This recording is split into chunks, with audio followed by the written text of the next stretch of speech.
real serious issue of peak oil is abysmal. And I find that most of the comments from the current lot of councillors drives me to think that maybe they should be in Anaheim rather than Kapiti. Certainly fantasy land seems to be more remote, more accurate. I believe community leaders should be acting more like parents than predators. I don't think the link road is a go. I don't think there's enough energy left. I've given you a copy of this front page of this latest Listener, and it states that global oil prices will hit home in just 5 years from now. On the back of that, I've given you this piece of paper here, which is a TV3 report showing that the actual driving force behind this article was an IEA report saying that oil demand will outstrip supply within 3 to 5 years. The IEA has been quoted by our recent Minister of Energy, David Parker, as being a reputable organisation. But when he said that, they were saying peak oil was 2030 to 2037. Now they've brought it ahead 30 years. He's not saying anything. Helen Clark said 2 years ago in a meeting where she was discussing peak oil, discussing petrol prices, she said in an answer to why was petrol so expensive, because we're probably not too far short of peak production, if not already there. Business people here are going to be facing mega problems. I would guarantee that most of you will be bankrupt inside of 2 years. We're already seeing it with the subprime mortgage problems. Another finance company went broke, and was going broke anyway, LDC. It's fourth in about 2 weeks, 2.5 weeks.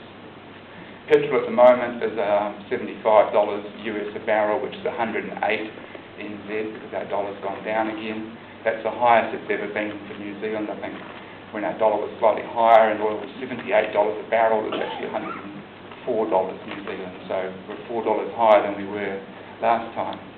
Certainly as a mayor, and council, I will not leave Kapiti on your dollar. I have no intention of stepping on an aeroplane. And I feel if I'm appointed Mayor of Kapiti, that's where my business will be. I won't be intending on going anywhere out of the district on your dollar. I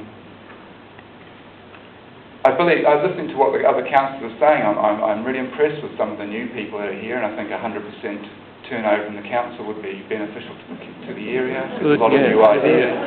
Get rid of the last lot and start fresh. Good idea. I'd like to invite you all to a meeting I'm having this Sunday. It's way too complex a subject to cover in 5 minutes. So if you could please mark on your calendar for between 3 and 5 p.m. this Sunday. I've invited every candidate who's available to come. We're going to have Alan Milne, who's kindly offered to chair the meeting. So it's the Kapiti Primary School. It's on the back of the piece of paper I left on your seat. Paper there. Please turn up. There'll be a 30-minute documentary, which hopefully will do a lot better job than I'm doing trying to explain it at the moment.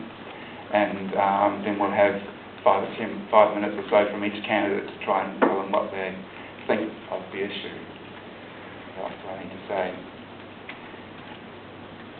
Don Brash said on national radio after he did that walk the plank thing, he said, quite frankly, it's the world that is walking the plank as we are running out of fossil fuels.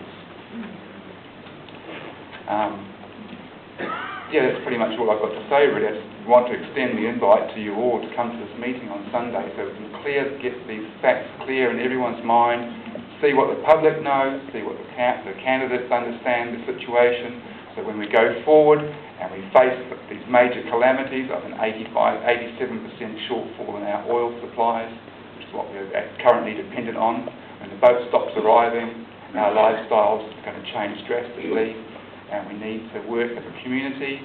I also offer you the opportunity to go to 26 Greenaway Road, where there's a community garden actually starting. It's open to the public between 1 and 3 on a Saturday for first-time visitors, and if anyone wants to pull their sleeves up and get into it, then you're welcome to get into it and help us all. And we certainly need older people from the community helping us with these projects. Thank you.